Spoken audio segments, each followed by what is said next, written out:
মৰমৰ ছাত্ৰ ছাত্ৰীসকল, আজি আমি ক্লাছ 12 কেলকুলাছ চেপ্টাৰটোৰ সম্বন্ধে আলোচনা কৰিম। এই কেলকুলাছ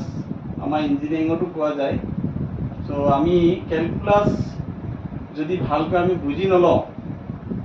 আমাৰ বহুত এনেকুৱা হয়, বহুত ষ্টুডেণ্ট বহুত হাৰ্ড হয় বুলি কয়, আৰু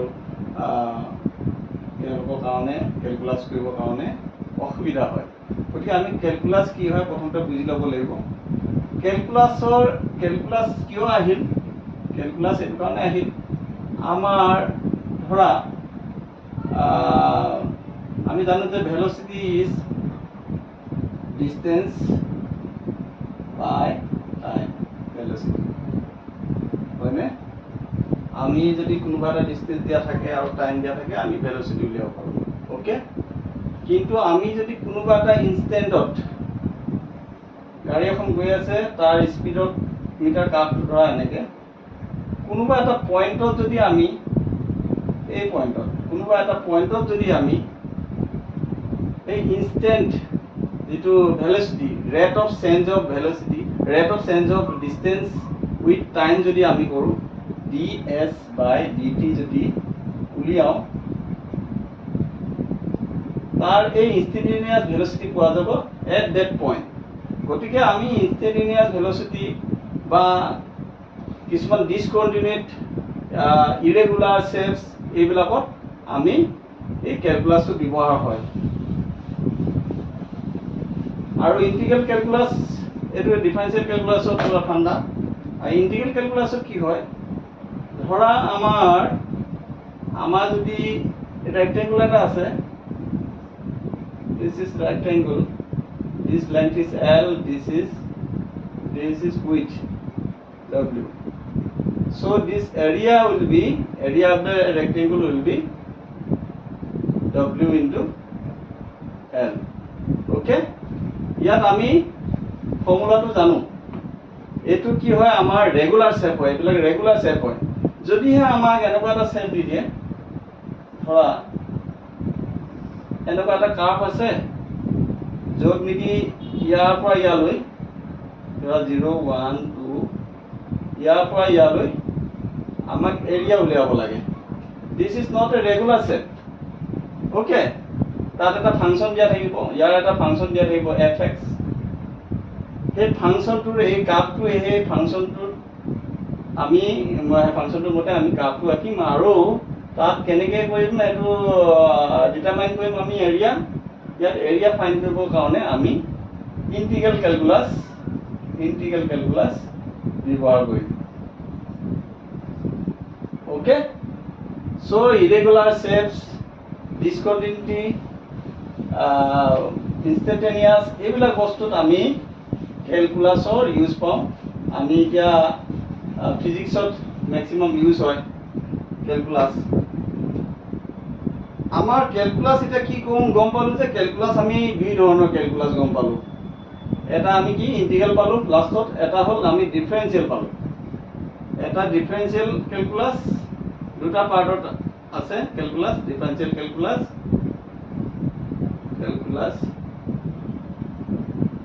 আৰু এটা ইণ্টিগ্ৰেল কেলকুলাছ। অ'কে, এতিয়া আমি প্ৰথমতে ডিফাৰেঞ্চিয়েল কেলকুলাছৰ বিষয়ে আলোচনা কৰিম। ডিফাৰেঞ্চিয়েল কেলকুলাছ কি হয় তাৰ বিষয়ে আমি আলোচনা কৰিম। ডিফাৰেঞ্চিয়েল কেলকুলাছ কি হয়? Differential calculus is the rate of change of quantity with respect to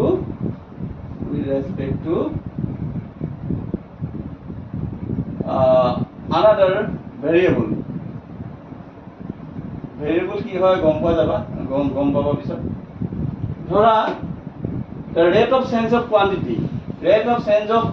আমি ৰেট অফ চেঞ্জ অফ যদি ডিষ্টেঞ্চ ধৰোঁ with time, this is instantaneous velocity. So' this is called ds/dt. It is in the form of a derivative. আৰু আমি এইটো কয় আমাৰ এই পাৰ্টটো আমাৰ এইবিলাক উলিয়াবৰ কাৰণে ধৰা rate of population increase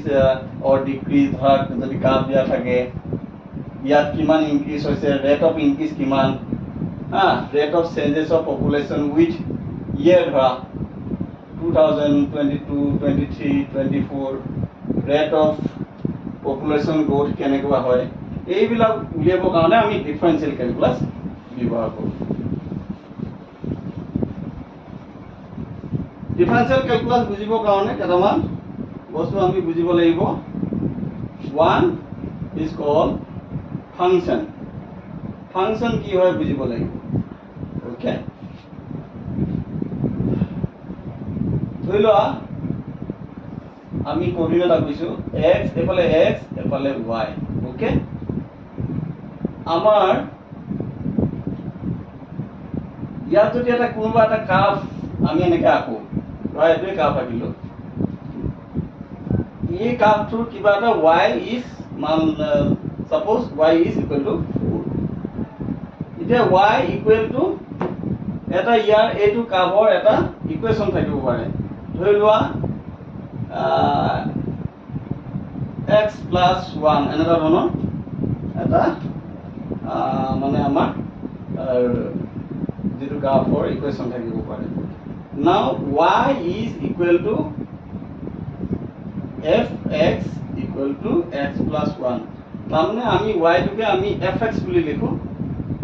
because y is dependent on the value of x। গতিকে y-টোক সেইটো কাৰণে কি কৰা হয় y is called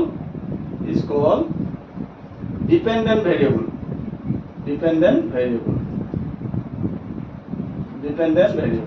ওকে, আৰু x টো ইণ্ডিপেণ্ডেণ্ট হয় x is called independent variable।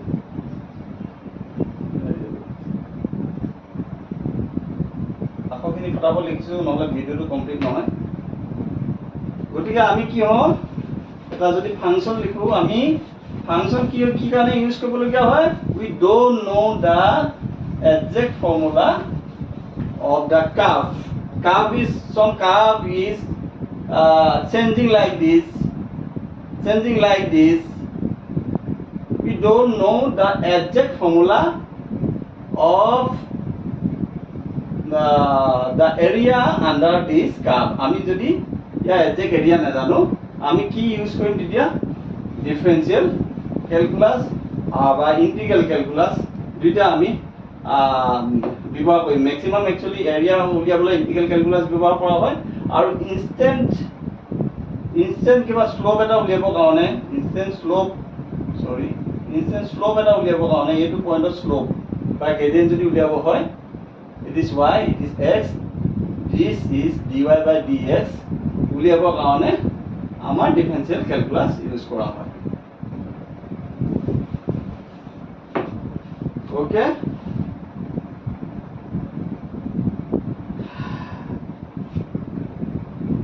আমি ফাংচন কি শিকিলোঁ ডিপেণ্ডেণ্ট ভেৰিয়েবল কি শিকিলোঁ ধৰা fx is a function where y equal to fx where fx is equal to ধৰা x square। এতিয়া আমি কি কওঁ যে y is dependent variable and x is independent variable। x value x ৰ ভেলু y ভেলুৰ ওপৰত ডিপেণ্ড নকৰে কিন্তু y ভেলু x ৰ ওপৰত ডিপেণ্ড কৰে। ওকে, ইয়াৰ পিছত আমি কিছুমান পাম ডমেইন। এনেকুৱা কিছুমান টাৰ্ম পাম ডমেইন মানে কি x ৰ ভেলু যদি if x is a real number আৰু যদি x is equal to 1 2 3 হয় তেনেহ'লে ডমেইন কি হ'ব 1 2 3 is the domain of the function। যদি আমাক কয় যে যদি কয় আমাক ৰেঞ্জ কি হয় ৰেঞ্জ অফ দিছ ফাংচন কি হয় যদি ৰেঞ্জ সোধে তেনেহ'লে ৰেঞ্জ উলিয়াবলৈ হ'লে কি হ'ব লাগিব y উলিয়াব লাগিব। ৰেঞ্জ কেনেকৈ উলিয়াব লাগিব y ধৰা y equal to ধৰা f1 যদি হয় f1 হলে 1 স্কয়ার equal to 1 f2 হলে f2 square equal to 4 f3 is 3 square equal to 9 so 1 1 এনেকা কালি ব্ৰেকেটত লিখে দেই 1 4 and 9 this is called the range of this differential equation okay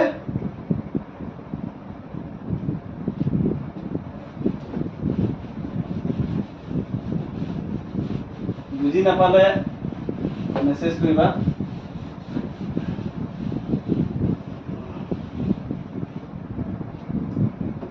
আৰু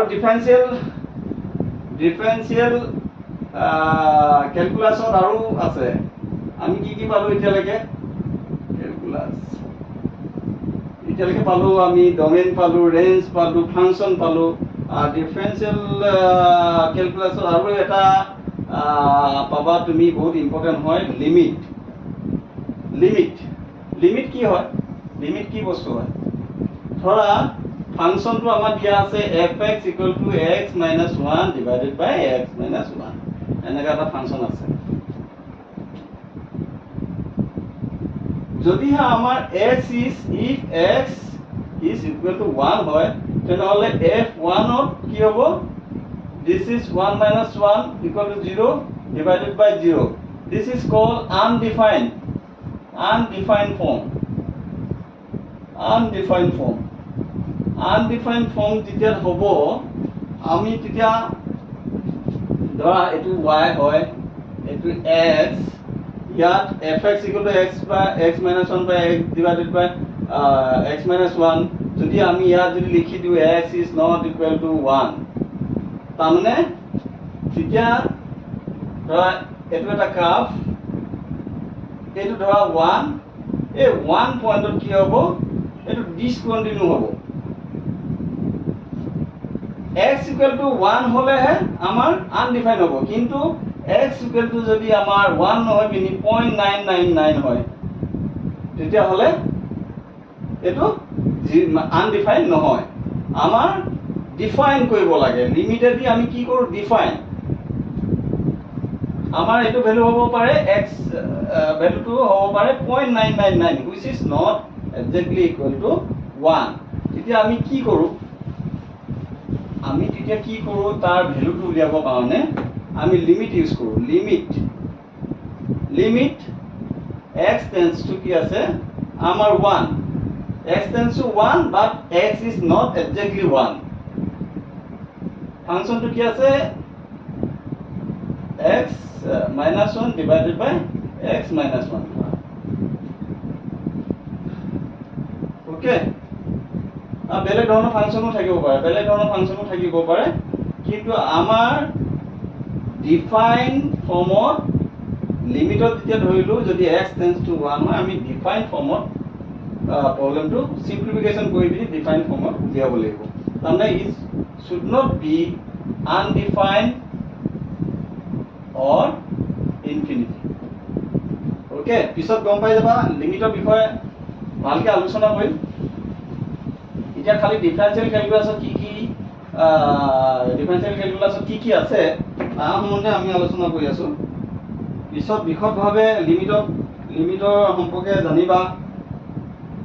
তাৰপিছত আৰু এটা ডিফাৰেনশিয়েল ক্যালকুলাসত আছে টার্ম ইন্টারভ্যাল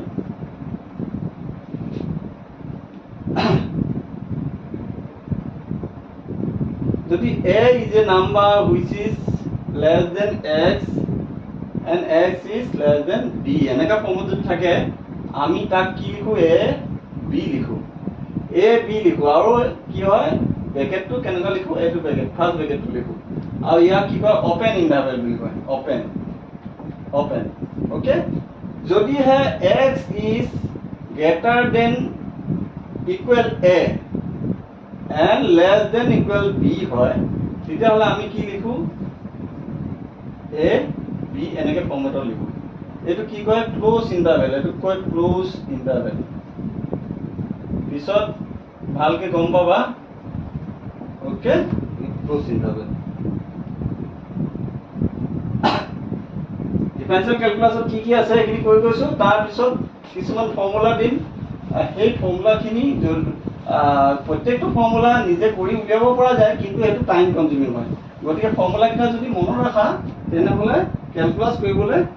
বহুত সহজ বুজিছে আৰু ডেৰিভেটিভস আৰু এটা টাৰ্ম আছে কি ডেৰিভেটিভস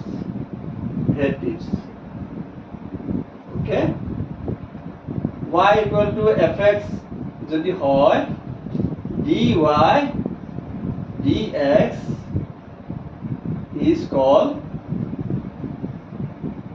derivative of function fx আৰু এটো কি দি লিখে f dash x দি লিখে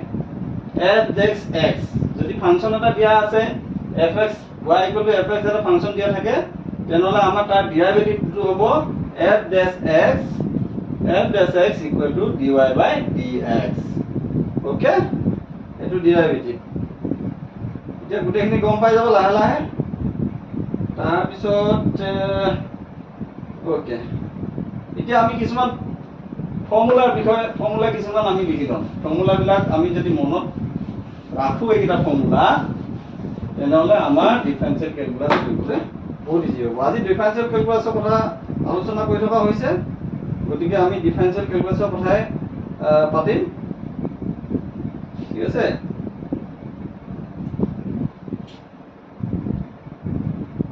লিখা এনেকে ইম্পৰ্টেন্ট formulas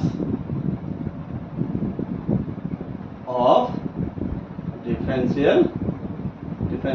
calculus এখানে লিখি লবা এখানে মনত রাখিবা প্রথম হল d by dx যদি 1 হয় আমি যদি 1 টো আমাৰ ডিফাৰেন্সিয়েশন কৰো যদি এ কনস্ট্যান্ট নাম্বাৰ হয় এটো তেনেহলে আমাৰ যিকোনো কনস্ট্যান্ট নাম্বাৰ 1 নহব পাৰে c is a constant which is not 0 okay constant হলে কি হ'ব this equal to 0 হ'ব 1 দিয়া বা 2 ডিফারেন্সিয়েশন কৰা তেতিয়া হলে 0 হ'ব 1 2 3 যিকোনো নাম্বাৰ যেটা ডিফাৰেন্সিয়েশন কৰিবা 0 হ'ব গতিকে এনেকে এটা জেনারেল ফর্মুলা লিখা constant so this is constant equal to 0 next d by dx of x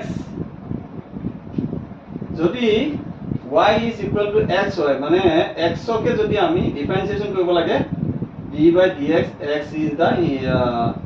independent variable যদি কৰিব লগিয়া হয় this will be equal to 1 okay ঠিক তেনেকে d by dx যদি x square ডিফারেন্সিয়েশন কৰিব লগিয়া পিছত তুমি ফৰ্মুলাটো এটা ফৰ্মুলাই লিখিবা মই উলিয়াই আছো কি একচুয়ালি কি হয় কনস্ট্যান্ট হলে কি হয় x ৰ পাৱাৰ যদি 1 হয় কি হয় x ৰ পাৱাৰ 2 হলে কি হয় এটো লিখি আছো যদি d by dx x square হয় differentiation of x square is কি হ'ব এই দুইটো আগলে আহি যায় এনেকা আৰু 2 1 হৈ যায় 2 1 equal to 2x হৈ যায় সো এনেকে গৈ আমাৰ কি হয় এটা জেনাৰেল ফৰ্মুলা পায় এটো জেনাৰেল ফৰ্মুলা আমি লিখি দিব পাৰো general formula is d by dx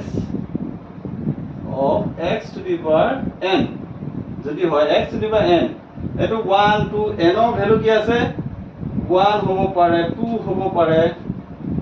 এনেকে যদি আমি ভ্যালু বিলাক হেই হয় তেতিয়া x to the power n ৰ কাৰণে আমি কি হ'ব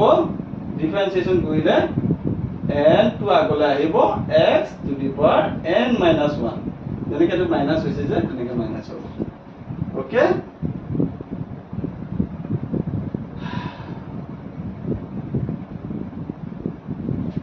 এখিনি মনত ৰাখা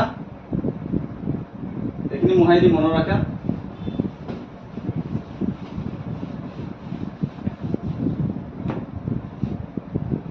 ঠিক তেনেকে ভাগ d by dx of 2x যদি হয় 2x এটা কনস্ট্যান্ট আছে আৰু x তেনেহলে কি হ'ব আমি জানো যে কনস্ট্যান্টটো সদায় ওলাই আহিব ইয়াত আৰু জানো যে dx of x is 1 so 1 equal to 2 যদি x ত পাৱাৰ 1 থাকে তেনেহলে জাস্ট যেটো নিউমেৰিকেল ভ্যালু হ'ব সেইটো হ'ব ঠিক আছে কেনেকৈ ডিফাৰেন্সিয়েচন কৰিব লাগে স্টেপ বাই স্টেপ শিকাই আছো তাৰপিছত ধৰা 6 d by dx 1 plus x square কি হ'ব এটো যদি উলিওৱা কি হ'ব উলিয়ালে d by dx of 1 আমি এনেকৈ লিখিব পাৰো d by dx of 1 plus d by dx of আমি ভাঙি দিব পাৰো এটো ডিফাৰেন্সিয়েচন অফ property আমি ভাঙি দিব পাৰো x square তেতিয়াহলে কি হয় d by dx of 1 is constant is always 0 plus d by dx of x square is কি 2 to আগলৈ আহিব x to the power 2 minus 1 এনেকা হয় তো কি হ'ব 2x ওকে ঠিক তেনেকে 7 to যদি কৰা d by dx minus 1 minus x square তেনেহলে ঠিক তেনেকে d by dx of 1 is 0 minus d by dx of x square is 2x গতিকে এটো কি হ'ব minus 2x ওকে আৰু কিছুমান ইম্পৰ্টেন্ট কেনেকে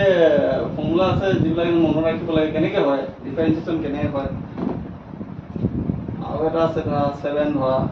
d by dx of যদি e to the power x কৰা e to the power x কৰিলে কি হয় e to the power x as it is লিখি দিব লাগে প্ৰথম into d dx of এই পাৱাৰটো যেটো পাৱাৰ থাকে e পাৱাৰ হেই ডিফাৰেন্সিয়েচন কৰিব লাগে দেই পিছতো গম পাবা x ৰ যেটো পাৱাৰ থাকিব হেতু ডিফাৰেন্সিয়েচন কৰিব লাগে that means e to the power x আৰু d dx of x is always 1 so it is ex differential of derivative of ex is ex ঠিক তেনেকে d by dx আমাৰ যদি sin x কৰো sin x তেনেহলে আমি লিখিম equal to cos x গতিকে এনেকা কিছুমান ফৰ্মুলা আছে এই ফৰ্মুলা বিলাক গোটেইবিলাক ষ্টাডি কৰিবা মই ফৰ্মুলাখিনি ভালকৈ লিখি পিনি তোমালোকক দি দিম ঠিক আছে এই গোটেই ফৰ্মুলাখিনি মই লিখি দি দিম যিখিনি ইম্পৰ্টেন্ট ফৰ্মুলা আছে গোটেইখিনি লিখি দি দিম ইয়াতকৈ ইম্পৰ্টেন্ট কিছুমান ফৰ্মুলা আছে আমাৰ যিখিনি cos inverse tan inverse এইবিলাকৰ ফৰ্মুলা ইয়াতকৈ ইম্পৰ্টেন্ট হয় এইখিনি তোমালোকক মই পিছত দি দিম ঠিক আছে মই গোটেই ফটো হিচাপে আপলোড কৰি দিম ফৰ্মুলাখিনি তাৰপিছত আমি ডিফাৰেন্সিয়েল কেলকুলাছৰ কিছুমান প্ৰব্লেম কৰিম লিমিটৰো কিছুমান প্ৰব্লেম কৰিম সলিউশন কৰিম ঠিক আছে